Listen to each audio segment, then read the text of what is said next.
आसीछि रंगर पर्व होली मनरे उत्साह मात्र एही रंगरू मारात्मक रोग मध्य होई पारे।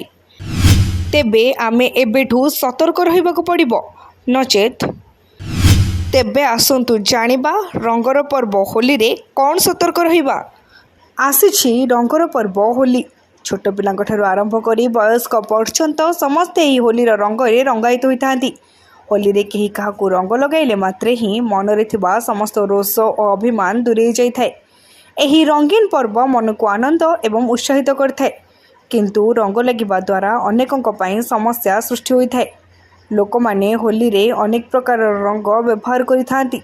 सेथिमध्यरु केतक रंगरे रासायनिक पदार्थ व्यवहार थिबा कारणरू एहा केश आखि और चर्म उपरे प्रभाव पकाइथाए। संक्रमण हेबार संभावना मध्य रहिथाए। होली रे लोके अनेक प्रकार रंग व्यवहार करिथांती।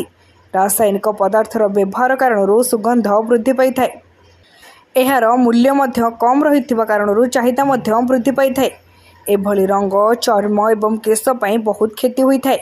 सुस्थ चर्म एवं केश थिबा व्यक्तिक क्षेत्र रे मध्य होली रंगर प्रभाव देखा जाइथाए, किंतु जो मानक चर्म अधिक संवेदनशील होली समय एपरि रंग सहित खेलिबा द्वारा संक्रमण हेबार संभावना अधिक रहिथाए। जेपरि भाबरे घा, व्रण, चर्म रे उत्तेजना, केश उपुड़िबा भली समस्या देखा जाइथाए। डाक्तर को सूचना अनुसार फूल किंबा जैविक पदार्थ को उत्पादित रंग व्यवहार करबा जरूरी अटे, किंतु बाजार रे यह कम परिमाण रे मिलिथाए। रासायनिक पदार्थ रहिथिबा रंग केश रे प्रयोग करबा द्वारा केश उपरे विशेष भावे प्रभाव पड़िथाए, किंतु केतक टिप्स अपनाइबा द्वारा एहार प्रभाव को कम करा जाय परिबो। होली पूर्व मुंडर केश मूल रे नड़िया तेल मालिश करबा आवश्यक।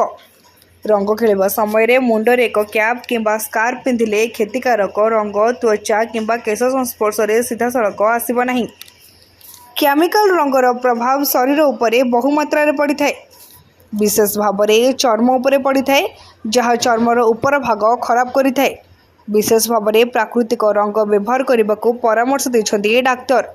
एहा द्वारा विशेषकर आस्थमा हेबार संभावना रही। केमिकल रंग व्यवहार द्वारा मध्य चर्बी रे एलर्जी हेबार संभावना रही है। ब्यूरो रिपोर्ट, तीर्थक्षेत्र लाइव।